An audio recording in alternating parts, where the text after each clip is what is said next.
گوجری زبان میں اپڈیٹ سنیے۔ ایک بکھی آج انسانی حقوق کو عالمی دن منائے جا رہا ہے۔ یو تہاڑو ہر سال 10 دسمبر نہ منائے جائے، لیکن دوجہ پاس ہے بھارت کے زیر تسلط جموں کشمیر میں اقوام متحدہ کا عالمی منشور کی مٹی پلید کی جا رہی ہے۔ اقوام متحدہ کا عالمی منشور میں ایسا 3 نکات شامل ہیں جنہاں میں انسانی حقوق کی عزت و عظمت اور آزادیاں کو ذکر ہے، لیکن بھارت نے آج تک کسی ایک نقطہ پر بھی عمل درآمد نہیں کی ہو۔ گزشتہ 7 دہائیاں تو مقبوضہ ریاست جموں کشمیر میں انسانی حقوق کی دجی بکھیری جا رہی ہیں۔ اپنوں بنیادی اور پیدائشی حق کے خود ارادیت منگن پر ریاست جموں کشمیر کا عوام پر قیامت صغریٰ برپا کی جا رہی ہے۔ کشمیر کا لوگوں کی جان مال اور عزت و آبرو غیر محفوظ ہے۔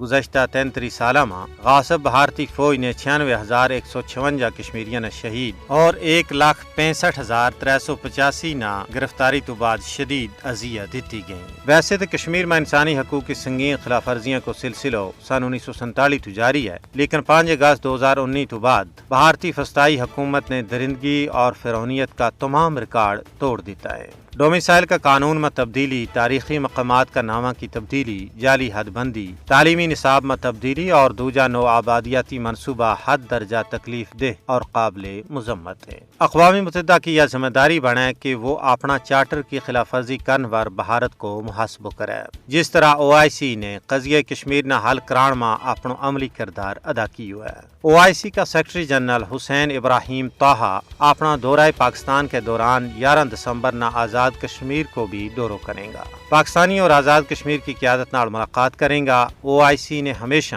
بھارتی مظالم کے خلاف آواز چاہیے اور اقوام متحدہ کی قراردادوں کے مطابق مسئلہ کشمیر نہ حل کرنے کی ضرورت پر زور دیتا ہے۔